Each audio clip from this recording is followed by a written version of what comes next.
I wanted to break down exactly how we take 10K a month offers and get them to 50K a month offers. And not just throwing some information at you, but actually reviewing real offers to show what we implement. And I want to make a disclaimer. This is not going to be your classic Alex or Mosey advice where we're telling you to add risk reversals and make huge guarantees and you're going to be making a ton of money a month. These aren't bad and they have their place, but they always miss the how you actually implement it part. What this is going to be is my perspective on how we genuinely build leverage within offers after consulting with over 300 agency and coaching offers. It's the exact thing that got Andrew a 10K a month client in 9 days, and it's also the exact thing that got Luca a 35K a month client in 30 days, which will actually turn into a 7-figure a year client. Also help all these other people sign bigger ticket clients and help you get away from the classic offers like we help businesses save time by automating their operations. My goal by the end of this is that you'll be able to analyze and improve your own offers, weaknesses, potential, and novelty. Quick disclaimer, you kind of need to know what an offer actually is, so if you haven't already, I strongly recommend watching this video. If you don't truly understand all of this stuff, it is very likely that all of this will go over your head. So we're going to be breaking down Andrew's offer. He was doing 7K a month before, and right before we dive deep into his offer, I want to explain a little bit more in depth on the economics of why an offer is important. So think about when AI just came out and a ton of people started flooding in the market. The reason that is because it was brand new. Anything with AI on it was new packaging, which means the margins were huge. What happens is the market starts to commoditize itself, right? So a whole bunch of people flood in, and then the classic, we're an AI agency that can help you implement this, stops working. So what does the market, what do the competitors have to do then? Well, then they have to differentiate based off their packaging. Then everybody else starts just simply making bigger promises, and then that stops working. Then people have to make new packaging and new mechanisms, which means they start doing things like AI and ads automations and things like that. And then eventually that stops working. Then when everything stops working, then the market dies, which barely ever happens. But you have to understand that all an offer is trying to stand out from their competitors because markets naturally commoditize themselves. We can see this happening with Andrew's old offer. So his niche was any high ticket niche, which was mainly service based. He was charging 1.5K monthly retainers plus ad spend, so it's pretty low ticket. And his methodology slash mechanism for getting clients, customers was meta ads and text-based cold email. He was getting clients by paid ads, booking roughly 3 to 4 appointments a week. No idea on close rate because he wasn't tracking metrics and he didn't really have any testimonials. So the first problems that we had to deal with was, okay, he's overloaded on operations. He was getting the same objection every time on his calls, which was retainer plus ad spend was too expensive. He wasn't getting as many as appointments as he'd like because he's doing low ticket. So to get to 20, 30, 40K a month, he would need a ton of clients, of course. And then leverage. He said, I would feel like I'm working insanely hard, but not reaping any of the benefits. So I always break down the solution to auditing an offer into 2 phases. And phase 1 is going to be creating novelty. If you remember what I just said about the economics of an offer, the reason novelty is so important is because we have to get stronger packaging. This is when I was talking about doing meta AI enabled ads. It's a new way of packaging and it creates novelty. Next reason novelty is important because appointments will be way easier to book. When you reach out to somebody and you say, let me run your meta ads, they're going to not bat an eye at you compared to when you say we have an AI enabled way of running ads for somebody, it works extremely well. I literally just had a client that really took to heart this advice. He was targeting companies that are doing usually at least 7 figures a year. And the guy that he got on a call said he's already been burned by 5 different ads agencies. But the reason he was interested in him is that he said he had AI enabled ads. So he thought that it might be different. Keep in mind, he's 17, has 0 testimonials, and is brand new to the space. He just signed a 30K client. I can't stress enough, that is the power of having strong novelty and a strong offer in general. The next reason is close rate increases because of the classic I've been burned in the past. Literally the example I just gave you, that completely obliterates the objection because they think you're different than everybody else. Next is it allows you to charge genuinely more, not just throw up a new number. A lot of times when creating novelty, you have to combine another skill with your existing service delivery. What that does is usually get your clients better results on top of all the marketing benefits and on top of all the objection handling benefits. And if we look at the price to value discrepancy, also known as how eager people are willing to buy, what it does is it pushes this line for value. So it increases this discrepancy between the level of price and the level of perceived value. Just by having the unique packaging, people will have that higher perceived value. They're more eager to buy, close rate increases and cash collected increases, and it also opens up ways of charging differently, which I'll get into in a second. Also, a quick plus, it decreases churn rates, which means higher LTV, which means ads work better. I could go on for all the benefits. And lastly, and this is absolutely huge for when it comes to close rates, is it eliminates stimuli habituation on your pillars of your pitch. So if you don't know what stimuli habituation is, it's essentially when you've exposed a market to a certain set of stimuli so much that they're completely numb to it. The same way, if you say, let me run AI automations in your business and save you a bunch of time, people have heard that 1,000 times, so they've been habituated to the stimuli, so they don't care anymore. Now, what happens is when you get on a sales call and you have your 3-pillar pitch that you're going to do, they're going to hear the same 3 pillars that they heard on every single sales call, assume you're exact same as them, and see no difference in working with you. And this is exactly what commoditizes yourself and doesn't set you apart from everybody else, which keeps you having to charge less and having to beg for clients every single month. Like I said before, there's so many benefits that having Novelty with your offer has, such as lower cost per acquisition, LTV increases, easier to run ads, your cold outreach works better.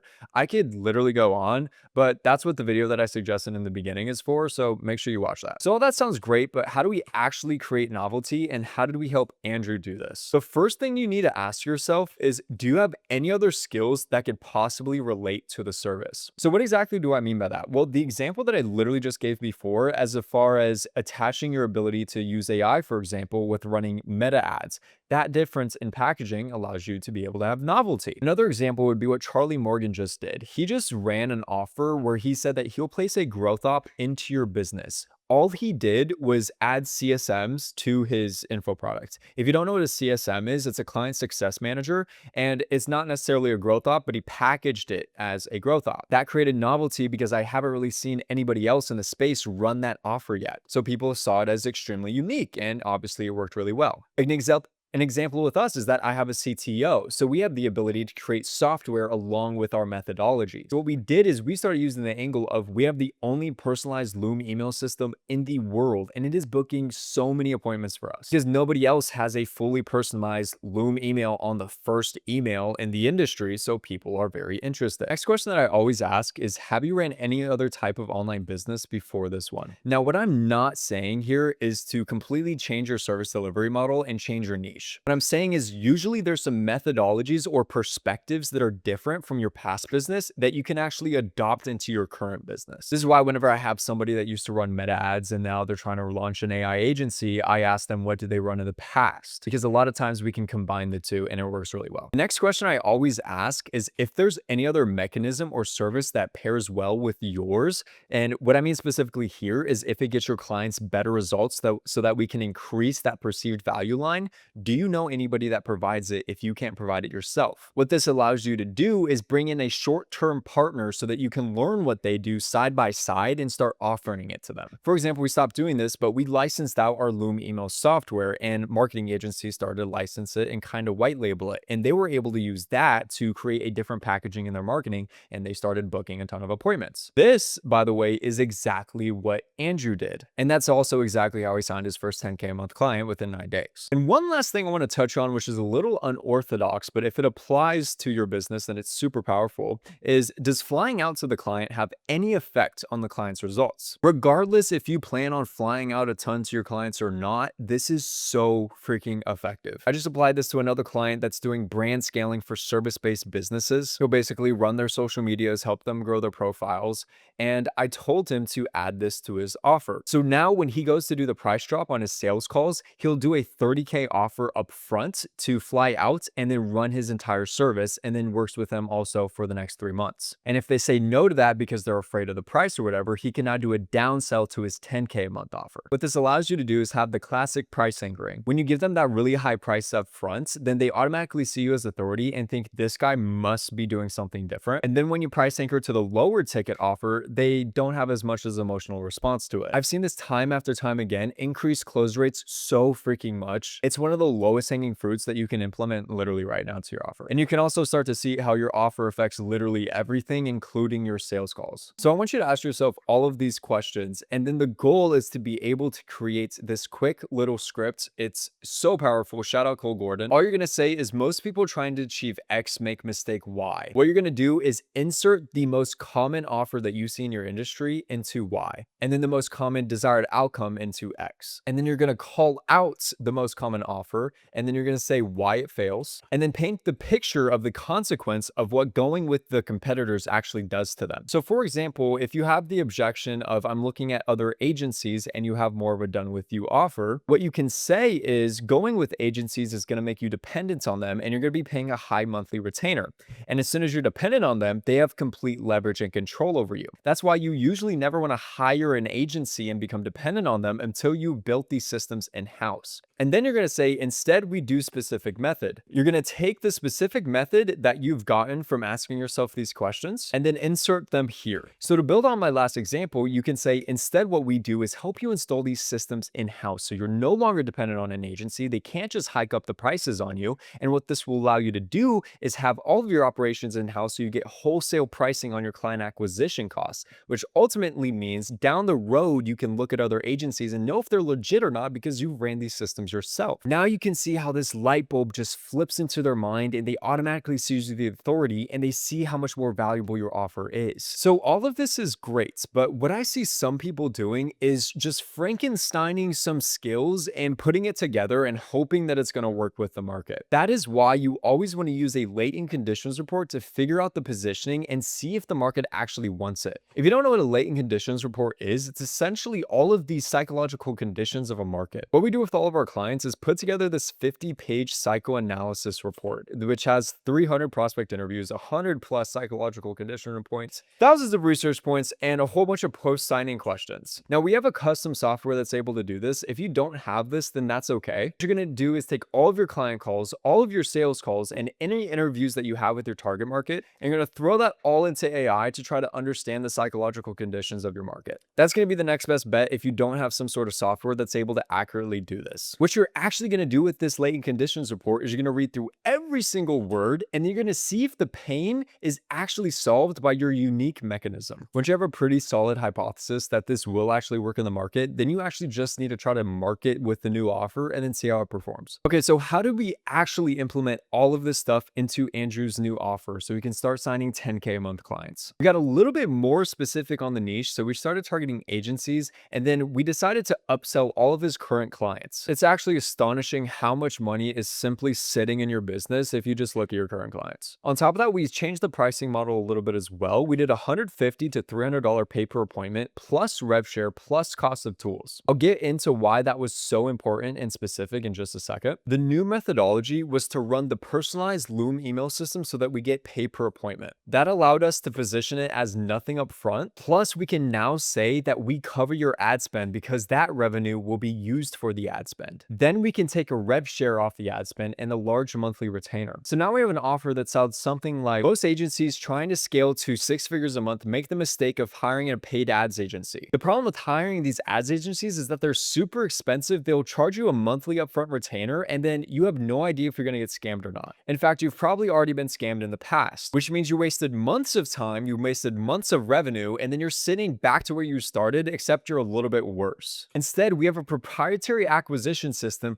that lets us cover the ad spend for you, which means you have no risk up front. You can run more money into the ads, and you ultimately get to those 6-figure months 10 times quicker. You can see how differentiated this is and how we applied all of these questions to Andrew's offer. Last two things we changed is his acquisition method. We knew that the objection that would come up is how do we know that the emails to cover the ad spend is actually going to work? So then we thought to ourselves, if we got these guys on a call using the system that we're going to be using on them, then they would believe in it 10 times more. So what we did is have majority of our appointments come through the Loom emails, and then we just kept the ads running, but eventually the Loom emails started booking so many appointments that there was no reason to keep the ads on. He started booking 8 to 10 appointments per week, which changes the buyer and seller dynamic. What I mean by that is with this model, he's no longer looking for as many clients as possible. He's looking for what client is the best fit for him. Because what this does is changes the buyer-seller's dynamic. No longer are you begging for the client is begging to work with you. Now you can see how how the sales call is completely different. You'll also notice that Andrew now has less clients but makes more money and can get his clients better results. His good fit to close rate was 25%, which isn't the best, which is just a sales issue, but because of the amount of calls he has as well, it was able to make up for it. I always want to make these things 100% transparent. I also told him to collect one video testimonial, which obviously just helps with the pre-call nurture sequences. And if you're curious on what the Loom email system is, it's essentially a software that allows you to send a Loom video on the first email, and they can book directly within that Loom video,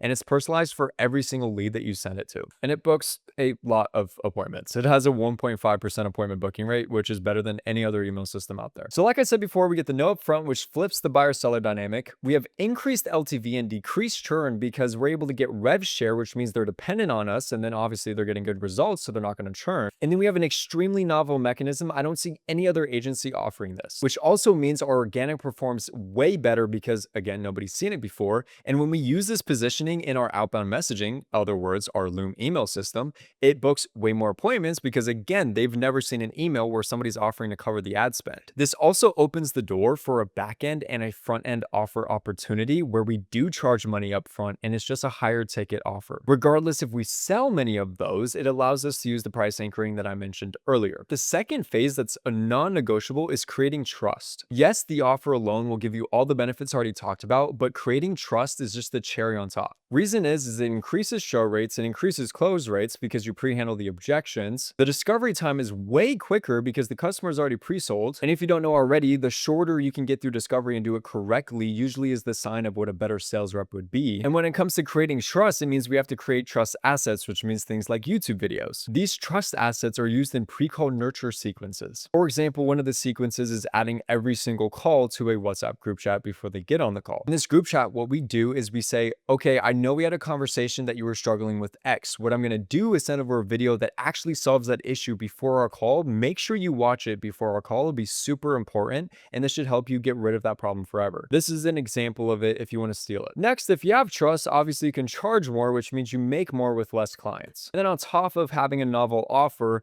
appointments are also way easier to book because you have some level of authority. So how do we build trust? This honestly requires a 10-hour walkthrough, but I'll give you the quick breakdown. Step one is you're going to need the video assets that I was talking about before. What you're going to do is record as many video testimonials as you can, post 2 to 3 value-based YouTube videos. If you want to know what value to provide, basically what you do is you're going to split up the macro problems that your niche has. For example, if you're watching this video, you probably have offer issues, appointment booking issues, and then sales issues. Then we could take the micro issues of those 3 macro issues and then create value-based videos on it, hence the video that you're watching right now. Then we want to record 5 to 10 YouTube videos that pre-handle objections. What you want to do is put you on your thank you page, and this actually gives you an opportunity to do untargeted retargeting. This is some free sauce that not many people talk about, but if you create an unlisted YouTube video on your thank you page and somebody watches it, then you will start to get suggested to their YouTube feed just because they watched your thank you video, which obviously retargets them. Next, you want to make sure you have a decent following on the social platforms that your target audience aggregates on. If you don't have a following, don't show your social media at all. If you need a quick framework for your thank you page, have a thank you video at the top, objection handling under that, video testimonials under that, and then have a more wins carousels with all the screenshots of your results. Step 2 is you need to create that WhatsApp group chat. First, you want to do an intro video that introduces who you are so they don't feel like they're speaking to a stranger. This should be things like your story and how you got to the point that you're at. And then you're also going to need a value video.